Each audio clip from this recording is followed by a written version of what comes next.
José Legault, Émilie Nicolas, vous êtes à Bogota, me dit-on. C'est vrai? Oui. Bonjour. Non. J'ai menti à votre équipe, M. Roy. Et Christian Dufour, qui est à Montréal, José, qui est à Montréal. Bonsoir à vous trois. Bonsoir. Bonsoir. Bon, alors, journée intéressante hier, là, ceux qui ont suivi à la Maison-Blanche, dans le bureau ovale. Aujourd'hui, l'opposition attendait M. Carney en disant « Ha ha, vous n'êtes pas d'accord », mais lui il disait « Ha ha, j'en ai un ». On écoute cet échange, puis on revient.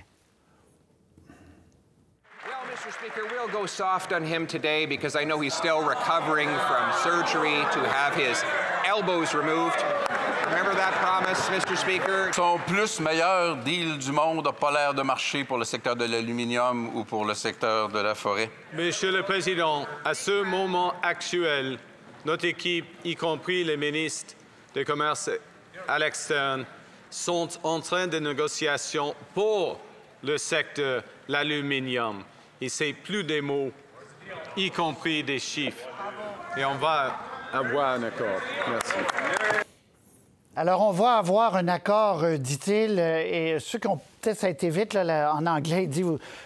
Il se remet de son opération, il s'est fait enlever les coudes parce qu'en campagne électorale, il avait dit qu'il faut monter les coudes contre les Américains, analogie au hockey. Bon, vous savez tout. José Legault, ça avance quand même, ça progresse, cette histoire. Ben oui, mais Mark Carney a-t-il le choix?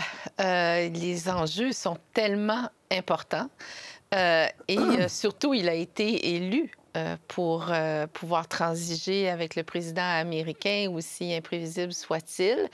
Ce qu'on remarque, c'est que malgré parfois les références encore intempestives de M. Trump au 51e État américain, le rapport personnel entre M. Carney et M. Trump semble tenir bon, semble toujours être assez respectueux sur le plan mutuel et ils ont des équipes qui sont au travail. Mais c'est sûr qu'on est au mois d'octobre et là, la renégociation de la CIOM, c'est l'an prochain. Mais c'est sûr que devant les partis d'opposition et les Canadiens, il va falloir commencer à avoir des résultats un peu plus concrets bientôt. Oui, Émilie Nicolas, Christian Dufour, ce qu'on comprend entre les lignes, puis en parlant des gens, c'est qu'on remettrait Keystone XL, ce pipeline qui descend vers le sud, de l'Alberta vers le sud aux États-Unis. Et en échange, les Américains réduiraient les taxes sur l'acier et l'aluminium. Donc, il y aurait un peu un donnant-donnant. Mais êtes-vous d'accord avec José? Il faut qu'il arrive assez rapidement avec quelque chose, là. Émilie. C'est sûr qu'il y a une impatience. Je remarque aussi que dans l'échange qu'on est en train de mettre sur la table, on est en train d'oublier le secteur de l'automobile. Et je crois que ce n'est pas un oubli qui est anodin. On est en train d'essayer de nous faire vendre comme une victoire un échange qui va essentiellement laisser pour compte l'économie du sud de l'Ontario. Donc, bonne chance ensuite pour les conséquences de ça, mais je retiens qu'il a été habile de dire que les négociations allaient porter sur l'acier et l'aluminium. Je crois qu'on sait reconnaître une bataille qui est perdue d'avance. Puis, la troisième chose que je dirais, c'est qu'avec la renégociation de la CIOM, le temps n'est pas nécessairement une mauvaise chose au sens où d'ici à l'an prochain, les États-Unis ont le temps de se transformer intérieurement en termes de leur structure démocratique d'une manière très, très inquiétante. Et personnellement, je suis convaincue qu'on est peut-être mieux servi à prendre un peu de temps à voir aller avec qui on est en train de négocier, avec quel genre de régime et d'État on est en train d'aligner nos destins avant de signer quoi que ce soit. C'est peut-être pas une mauvaise chose comme timing. Christian Dufour, ça vous a frappé hier, cet extrait que je vais vous faire entendre avant de vous donner la parole, où M. Trump dit on ne va peut-être pas renégocier la CIOM, justement. On va peut-être aller dans des ententes sectorielles comme ça, à la pièce. On verra. On écoute puis on revient tout de suite. Well, we could renegotiate it, and that would be good, or we could just do different deals. We're allowed to do different deals if we want. We might make deals that are better for the individual What's your preference? countries. I don't care. I want to make whatever the best deal is for this country, and also very much with Canada in mind.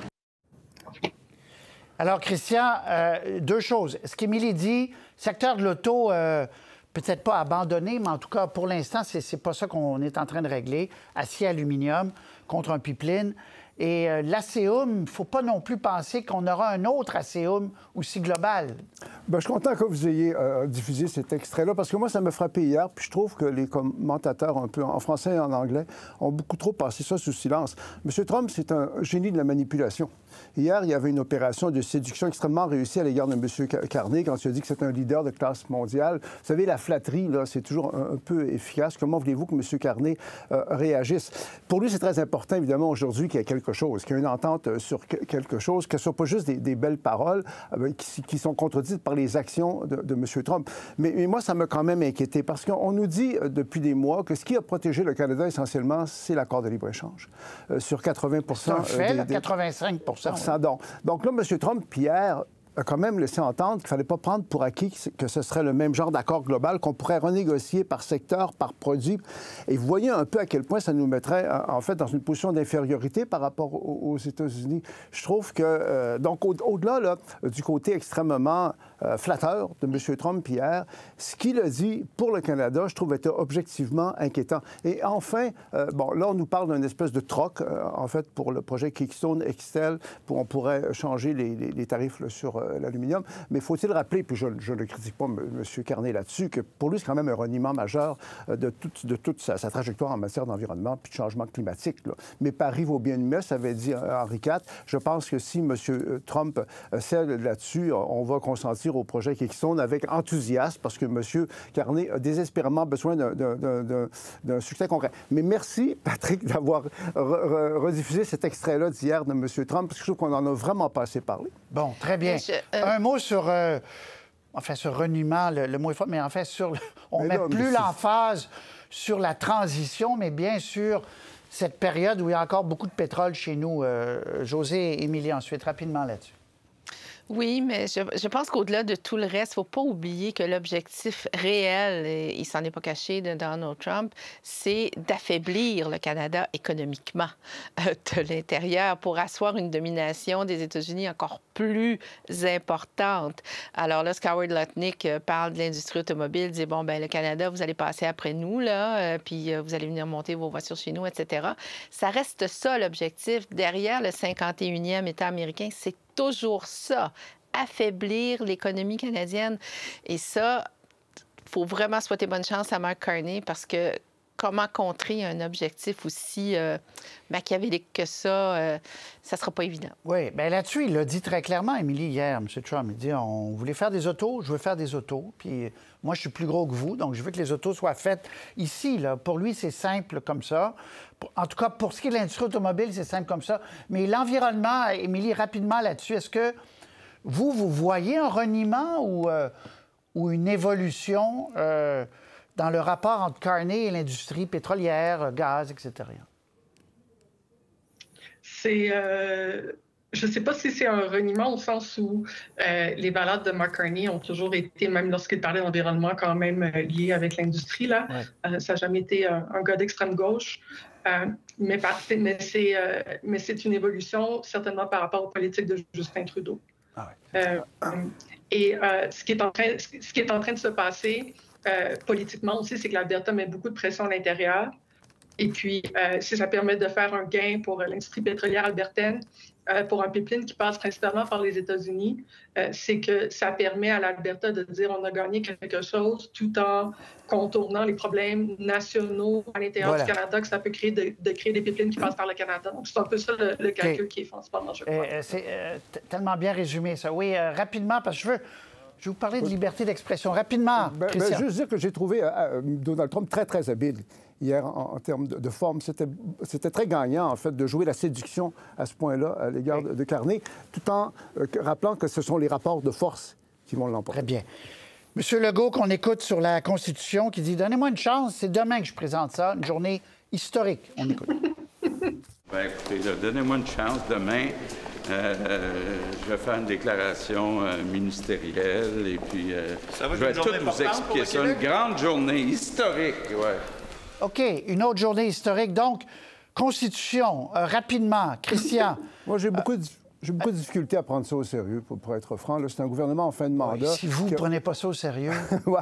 Bon, je pense pas qu'il y a la crédibilité pour faire ça. Rappelons que nos institutions sont d'origine britannique. Elles sont très performantes. Et dans le système britannique, c'est pas nécessaire que la Constitution soit écrite pour qu'on en ait une. On en a une Constitution qui marche très bien, qu'elle n'est pas écrite. Et vous connaissez mes idées là-dessus. Si on était pour se lancer dans le dossier constitutionnel sur le plan canadien, je pense que la seule chose qui pourrait changer quelque chose, c'est de demander au gouvernement fédéral de reconnaître que le Québec est une société distincte en majorité francophone. Ça pourrait changer quelque chose. Mais franchement, je trouve je la discute pas de ça aussi. OK. Et est-ce que, tactiquement, politiquement, stratégiquement, c'est possible d'aller rallier les autres partis à moins d'un an d'une élection? Parce que, Émilie, une constitution, il faut que ça soit quand même large comme appui.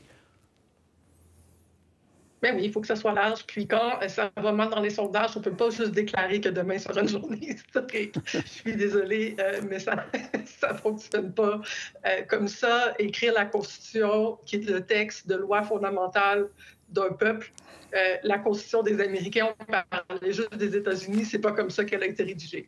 Donc, je pense que c'est pas comme ça que ça fonctionne, que François Legault le sait. Mais ce qu'on voit, je fais un peu des blagues, là, mais ce qu'on voit sur un ensemble de dossiers, c'est François Legault qui multiplie des gestes symboliquement forts en termes de faire jaser sur des thèmes qui ne coûtent rien. Et lancer un débat au Québec sur la Constitution du Québec, c'est une magnifique manière d'occuper l'espace public sans dépenser aucun sou de nos deniers. José, des anciens premiers ministres ont été consultés, Pledton, M. Bouchard, M. Charest, Mme Marois, M. Couillard. On a fait des... Et on veut... Simon Jolin Barrette, aujourd'hui, a dit « Je souhaite un large soutien à tout ça. C'est important. Donnez-nous une chance. » Je reprends l'expression de M. Legault. Je pense que c'est un peu ça qu'ils ont envie de crier. « Donnez-nous une chance. » Qu'en pensez-vous, José? Oui, peut-être qu'ils ont consulté quelques astrologues aussi, je ne sais pas trop, mais...